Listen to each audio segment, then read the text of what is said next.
नमस्कार दोस्तों, आज के समय में हमारी सोसाइटी और सुप्रीम कोर्ट में सेम सेक्स मैरिज को लीगलाइज करने के लिए लंबे समय से डिबेट चल रही है। सेम सेक्स मैरिज का मतलब होता है दो समान लिंग के व्यक्तियों के बीच में शादी, यानी किसी लड़के का किसी लड़की से शादी करना या फिर किसी लड़के का किसी लड़के से शादी करना। और जो इस पक्ष में है वो ये तर्क देते हैं कि समलैंगिक विवाहों को मान्यता नहीं देना आर्टिकल 14 समानता का अधिकार और आर्टिकल 21 यानी गरिमापूर्ण जीवन जीने के अधिकार का उल्लंघन है। और जो इसके विपक्ष में है यानी सरकार का कहना है कि समलैंगिक विवाह भारतीय संस्कृति के खिलाफ है और यदि इसके संबंध में कोई भी फैसला लेना है तो वो फैसला संसद लेगी, ना कि सुप्रीम कोर्ट। समलैंगिक विवाह को कानूनी मान्यता दिए जाने के विरोध में के प्रयास का मैं विरोध करने के लिए खड़ा हुआ। दोस्तों 6 सितंबर 2018 से जब से सुप्रीम कोर्ट ने होमोसेक्सुअलिटी को लीगलाइज किया है यानी अपराध की श्रेणी से बाहर किया है, तब से लेकर अब तक हमें समाज में काफी जागरूकता देखने को मिली है समलैंगिकता के मामले में। पहले इस विषय पर लोग बात करने तक से कतराते थे, लेकिन आज के समय में इसमें काफी फिल्में बनाई जा रही हैं। जैसे हाल ही में आई फिल्म बधाई दो, दूसरी फिल्म शुभ मंगल ज्यादा सावधान, या फिर एक लड़की को देखा तो ऐसा लगा, या फिर यूट्यूब के क्षेत्र में stand up comedian Swati Sachdeva का सेशन लव इज लव। मैं बाइसेक्सुअल हूँ। कह रहे क्या मतलब तुम्हें हिंदू और मुस्लिम दोनों लड़के पसंद है? और तब से एलजीबीटी कम्युनिटी समलैंगिक विवाहों को कानूनी मान्यता दिलाने के लिए कोर्ट में केस लड़ रही है। दोस्तों जब मैं एलजीबीटी शब्द का प्रयोग करता हूं तो इसका मतलब होता है लेस्बियन, गे, बाइसेक्सुअल और ट्रांसजेंडर प्लस, यानी और भी कैटेगरीज इसमें शामिल हैं। पिछले 2 दशक से सेम सेक्स मैरिज को लीगलाइज करवाने के लिए हाई कोर्ट और सुप्रीम कोर्ट में कई पिटीशंस पेंडिंग हैं और सुप्रीम कोर्ट ने एक ऐतिहासिक फैसला लेते हुए इन सभी हाई कोर्ट्स की पिटीशंस को कंपाइल करके इन पर निर्णय सुनाने का फैसला किया है।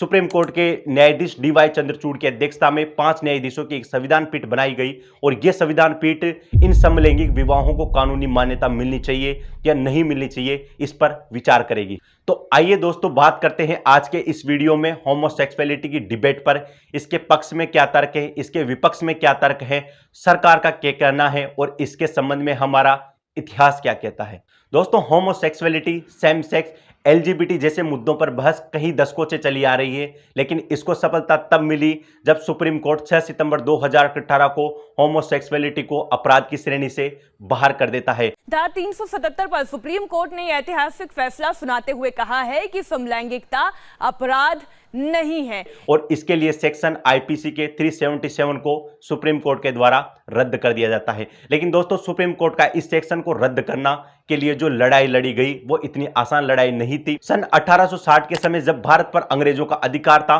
उस समय के तत्कालीन लॉ मिनिस्टर लॉर्ड मैकाले के द्वारा इंडियन पेनल कोड का ड्राफ्ट तैयार किया गया और इस इंडियन पेनल कोड की धारा 377 के अंदर एक क्लोज जोड़ा गया, अप्राकृतिक संबंध, और इस क्लोज के माध्यम से होमोसेक्सुअलिटी और समलैंगिकता को अप्राकृतिक मानते हुए इसको अपराध बनाया गया। और उस समय आईपीसी के सेक्शन 377 में समलैंगिकता के लिए 10 वर्ष से लेकर के उम्र कैद तक की सजा का प्रावधान किया गया था। फिर 15 अगस्त 1947 को भारत को अंग्रेजों से आजादी मिली, लेकिन आजादी के बाद भी एलजीबीटी प्लस कम्युनिटी के लोगों की हालत जैसे की तैसे बनी रही। उन लोगों को लगातार संघर्ष करना पड़ा। दोस्तों इंडियन सोसाइटी में इस बारे में बात की जाने लगी 1942 के दौर में, जब एक उपन्यास लिखा गया लिहाफ नाम से, जिसकी राइटर थी इस्मत चुगताई, जिस पर बाद में एक फिल्म भी बनाई गई 90 के दौर में फायर नाम से। और इस फिल्म का सीन यही है कि इसमें एक महिला होती है, उसको घर से इग्नोर किया जाता है और वो बाहर लेस्बियन सेक्स एक्सप्लोर करती है।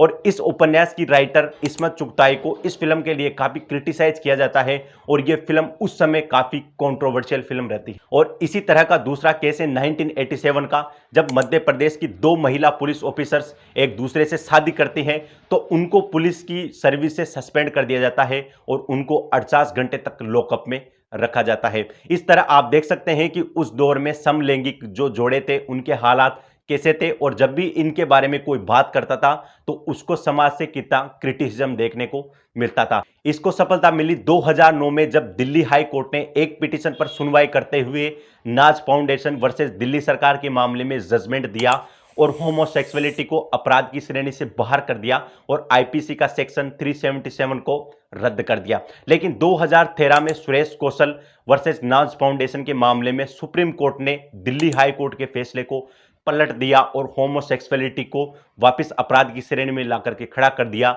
और सेक्शन 377 को फिर से बहाल कर दिया गया। 2015 में शशि थरूर लोकसभा में एक प्राइवेट बिल लाते हैं सेक्शन 377 के खिलाफ और उसमें लोकसभा में मतदान से पहले ही लोकसभा के द्वारा उसके विपक्ष में वोट दिया जाता है और वो बिल भी वही समाप्त होता है। और इस आंदोलन को अंतिम रूप से सफलता मिली 6 सितंबर 2018 को सुप्रीम कोर्ट के उस फैसले से जिसमें सुप्रीम कोर्ट ने कहा कि होमोसेक्सुअलिटी अपराध नहीं है और ये कहते हुए उन्होंने सेक्शन 377 को आईपीसी से हटा दिया यानी रद्द कर दिया। और फाइनली 2018 में जाकर के एलजीबीटी प्लस कम्युनिटी की लड़ाई सेक्शन 377 के खिलाफ खत्म होती है। लेकिन सवाल यह उठता है कि जब 2018 में ही सुप्रीम कोर्ट ने सेक्शन 377 को रद्द करते हुए होमोसेक्सुअलिटी को अपराध की श्रेणी से बाहर कर दिया था, यानी कोई भी पुरुष किसी दूसरे पुरुष से संबंध रख सकता है, कोई भी महिला किसी दूसरी महिला से संबंध रख सकती है, तो फिर यह डिबेट अभी क्यों उठ रही है? किसी लड़की का किसी लड़की से या फिर किसी लड़के का किसी लड़के से प्यार करना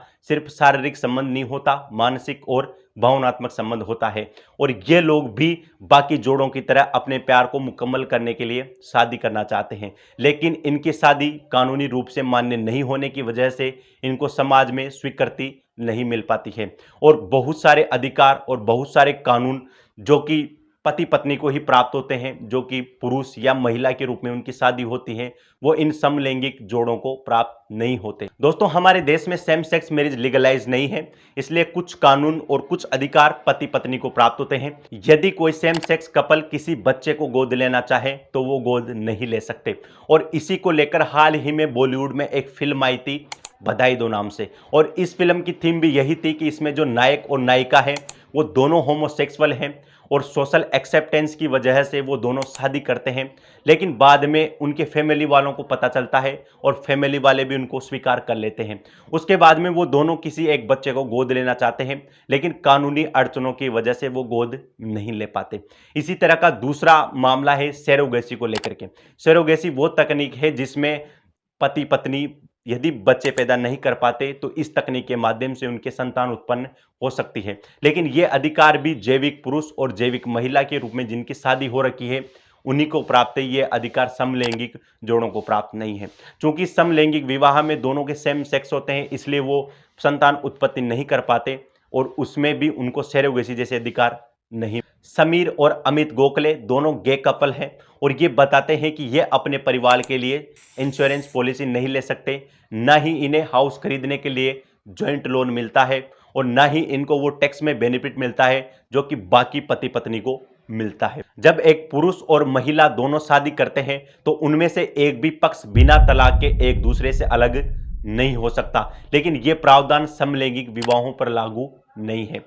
दूसरा, जब भी कोई पुरुष और महिला शादी करते हैं तो उनके संतान उत्पन्न होती है और वो संतान उनके उत्तराधिकारी होती है, लेकिन जब सेम सेक्स कपल्स शादी करते हैं तो इनके बीच में संतान उत्पन्न नहीं होती क्योंकि दोनों के लिंग समान हैं, न ही ये सरोगेसी तकनीक से माता पिता बन सकते हैं, इसलिए इनका उत्तराधिकारी कौन होगा इसके बारे में भी कोई प्रावधान नहीं है। और तीसरा, जो सेम सेक्स मैरिज को लीगलाइज करने के पक्ष में तर्क दिया जाता है कि जब सरकार इसको मान्यता प्रदान करेगी तो लोगों के बीच में इनको लेकर के एक्सेप्टेंस ज़्यादा बढ़ेगी, लोग इनके संबंध में ज़्यादा जागरूक होंगे और होमोसेक्सुअल पीपुल या फिर एलजीबीटी प्लस कम्युनिटी के लोगों के साथ में जो समाज में भेदभाव हो रहा है उस भेदभाव में भी कमी आएगी और लोगों की मानसिक स्थिति भी चेंज होगी। दोस्तों, अभी सुप्रीम कोर्ट में सेम सेक्स मैरिज को लीगलाइज करने के लिए लगातार बहस चल रही है और इसमें दो पार्टीज है। एक पार्टी है जो सेम सेक्स मैरिज को लीगलाइज करने के पक्ष में है यानी एलजीबीटी प्लस कम्युनिटी के लोग,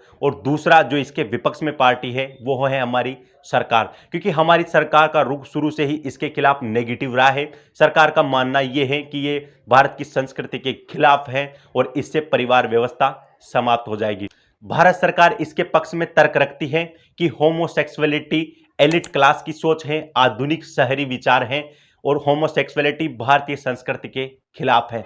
लेकिन दोस्तों, सरकार का ये जो तर्क है ये वैलिड नहीं है। होमोसेक्सुअलिटी भारतीय संस्कृति के खिलाफ नहीं है, ये शुरू से ही भारतीय संस्कृति का हिस्सा रहा है। अगर मैं आपको एग्जाम्पल के माध्यम से समझाऊं, फेमस खजुराहो मंदिर जहां पर नग्न मूर्तियां लगी हुई है उनमें एक महिला को दूसरी महिला के बीच में कामुकता से गले लगाने की छवियां दर्शाई गई है। दूसरा एग्जाम्पल में लूं रामायण से, तो रामायण में हनुमान के बारे में कहते हैं कि जब हनुमान सीता की खोज के लिए गए थे तो उन्होंने एक राक्षस महिला को दूसरी राक्षस महिला के चुंबन करते हुए देखा था। मत्स्य पुराण में भगवान विष्णु ने राक्षसों को छलने के लिए मोहिनी का रूप धारण किया था और इस मोहिनी रूप पर भगवान शिव काफी मोहित हो गए थे और फिर उन दोनों के मिलन से एक पुत्र की प्राप्ति हुई जो बने भगवान अयप्पा। और इसी तरह का तीसरा एग्जाम्पल मिलता है हमें रामायण में। रामायण में एक दिलीप कुमार के राजा का वर्णन है जिनकी 2 रानियां हैं और दिलीप कुमार नामक राजा की मृत्यु बिना संतान के हो जाती है। उसके बाद में शिव उन दोनों रानियों के सपने में आते हैं और उनको कहते हैं कि यदि वो एक दूसरे से प्यार करें तो वो उनको निश्चित रूप से पुत्र की प्राप्ति होगी। वो रानियां भगवान शिव के कहे अनुसार ही करती है। उनमें से फिर एक गर्भवती हो जाती है और उस रानी के गर्भ से जन्म होता है भगीरथ का। भगीरथ वही भगीरथ है जो कि स्वर्ग से गंगा को धरती पर लेकर आए थे। दोस्तों इस तरह के कई एग्जाम्पल्स हमें इतिहास में देखने को मिलते हैं। अगर मैं बात करूं मनुस्मृति की, तो मनुस्मृति में समलैंगिकता के लिए चाहे पुरुष हो चाहे महिला हो उनके लिए सजा का प्रावधान था। अगर मैं बात करूं मुगल काल की, तो मुगल काल में अलाउद्दीन खिलजी और मलिक कपूर के बीच में भी संबंध कुछ इसी तरह के थे। अगर मैं बात करूं बाबर की, तो बाबर ने खुद अपनी आत्मकथा में लिखा है कि वो एक पुरुष से प्यार कर बैठे थे। लेकिन एक बात की इन सभी ग्रंथों में समलैंगिकता को लेकर के कोई स्वीकारोक्ति नहीं थी। उन समय भी इन जैसे संबंधों को अननेचुरल समझा जाता था और मनुस्मृति जैसे ग्रंथों में तो इसके लिए सजा का प्रावधान भी था। तो सरकार का यह कहना कि यह एलिट क्लास का विचार है या फिर आधुनिक शहरी विचार है, यह तर्क सही नहीं है। केंद्र सरकार ने इसका विरोध करते हुए दूसरा तर्क दिया कि समलैंगिक विवाहों को मान्यता देने में कहीं पर्सनल लॉस और सामाजिक मूल्यों को गंभीर नुकसान पहुंचेगा। दोस्तों आज से कुछ सालों पहले हमारे समाज में सती प्रथा नाम की एक कुप्रथा विद्यमान थी जिसको सामाजिक परंपरा मान लिया गया था और लगातार इसका पालन किया जा रहा था। लेकिन बाद में समय बदला, सोसाइटी बदली और फिर 1829 ईस्वी में इसके खिलाफ कानून बना करके इसको असंवैधानिक घोषित कर दिया गया। इसी तरह का दूसरा एग्जाम्पल है मुस्लिम पर्सनल लॉ को लेकर के, क्योंकि मुस्लिमों में जो शादी का विच्छेद होता है उसके लिए मुस्लिम पर्सनल लॉ में 3 तलाक का प्रावधान है। लेकिन जब सरकार ने ये रियलाइज किया कि यह 3 तलाक एक पक्ष को फायदा पहुंचाती है और एक पक्ष का शोषण करती है, तो सरकार के द्वारा इस 3 तलाक जो कि मुस्लिम पर्सनल लॉ का भाग था इसको संशोधित किया गया और इस पर बैन लगा दिया गया और इसको कानूनी अपराध घोषित कर दिया गया। यदि कोई सामाजिक परंपरा वर्तमान परिप्रेक्ष्य में सही नहीं है और इसकी वजह से किसी एक विशेष समुदाय का शोषण हो रहा है तो सरकार पिछले एग्जाम्पल्स के माध्यम से इस एग्जाम्पल में भी ऐसा कर सकती है। तीसरा, सरकार ने इसके विरोध में तर्क दिया कि समलैंगिक विवाहों को मान्यता देने के लिए हमें व्यापक रूप से कानूनों में सुधार करना होगा। तो दोस्तों इसके पक्ष में भी काउंटर आर्गुमेंट ये दिया जाता है कि सरकार को व्यापक रूप से कानूनों में सुधार करने की जरूरत नहीं है। यदि सरकार स्पेशल मैरिज एक्ट 1951 जिसके तहत अंतरजातीय और अंतरधार्मिक विवाह करवाए जाते हैं, यदि इसको सरकार जेंडर न्यूट्रल बना दिया दे तो समलैंगिक विवाह को कानूनी मान्यता मिल जाएगी। यानी स्पेशल मैरिज एक्ट के तहत कोई भी पुरुष किसी दूसरे पुरुष से, कोई भी महिला किसी दूसरी महिला से शादी कर सकते हैं। यदि इस एक्ट को जेंडर न्यूट्रल बना दिया जाए तो समस्या का समाधान हो जाएगा। और रही बात बाकी कानूनों की, तो बाकी कानूनों के भीतर जहां पर भी पति पत्नी शब्द का उल्लेख किया गया है उस शब्द को हटा करके जीवन साथी शब्द का प्रयोग किया जाए तो ये कानूनी समस्या हल हो जाएगी। और तीसरी चीज कि संसद का काम ही कानूनों का निर्माण करना होता है, तो यदि संसद इस संबंध में कानून बनाएगी और जो कि संसद का काम है ही सही, तो संसद कानून बना सकती है। लेकिन दोस्तों ये कानून सुप्रीम कोर्ट नहीं बना सकता। लेकिन जब संसद का रुख इस संबंध में पहले से ही नेगेटिव लग रहा है तो हमें पता है कि कानून भी किस तरह का बनाया जाएगा। इसलिए सुप्रीम कोर्ट लगातार इसमें हस्तक्षेप कर रहा है और LGBT+ कम्युनिटी की जो मांग है वो भी सुप्रीम कोर्ट के सामने ही उठाई जा रही है। इसका विरोध करते हुए केंद्र सरकार चौथा तर्क देती है कि समलैंगिक विवाहों को कानूनी मान्यता देने से उनके द्वारा गोद लिए गए बच्चों पर मनोवैज्ञानिक असर पड़ेगा, उनकी सामाजिक स्वीकृति कम होगी, इसके उनका सर्वांगीण विकास नहीं हो पाएगा। लेकिन इंडियन साइकियाट्रिस्ट सोसाइटी के द्वारा उन देशों से डेटा कलेक्ट किया गया जिन देशों में ऑलरेडी ही समलैंगिक विवाहों को लीगलाइज किया गया है। इसकी वजह से उन 21 बच्चों पर स्टडी की गई जिन बच्चों को समलैंगिक पेरेंट्स के द्वारा पाला गया था और इस रिसर्च में सामने आया कि कि ऐसा कोई भी वैज्ञानिक आधार नहीं है जिसके आधार पर यह कहा जा सके कि सेम सेक्स कपल पेरेंट बनने लायक नहीं है। तो दोस्तों ये डिबेट सिर्फ इंडिया में नहीं चल रही, ये डिबेट वर्ल्ड वाइड में चल रही है। जापान में इस चीज को लेकर के काफी सुगबुगाहट है। और अगर मैं बात करूं विश्व की, तो विश्व में 34 देश ऐसे हैं जिन्होंने सेम सेक्स मैरिज को लीगलाइज कर रखा है। इनमें से 23 देश ऐसे हैं जिनमें सरकार के द्वारा कानून बनाया करके इसको लीगल किया गया, और 10 देश ऐसे हैं जिनके सुप्रीम कोर्ट के आदेश के बाद ये लीगल हुआ। तो दोस्तों इस संबंध में सुप्रीम कोर्ट में अभी सुनवाई चल रही है, और मुझे लगता है कि सुप्रीम कोर्ट जल्दी ही इसमें कुछ पॉजिटिव रिजल्ट देगा, जिस तरह का रिजल्ट सुप्रीम कोर्ट काफी पहले दे चुका है। तो दोस्तों इस मुद्दे पर मैंने आज बात की, हो सकता है कुछ इसमें फैक्ट की मिस्टेक हो चुकी हो, तो आप उसको अन्यथा न लें। आप सभी लोगों का इस चर्चा में जुड़ने के लिए बहुत बहुत धन्यवाद। Thank you.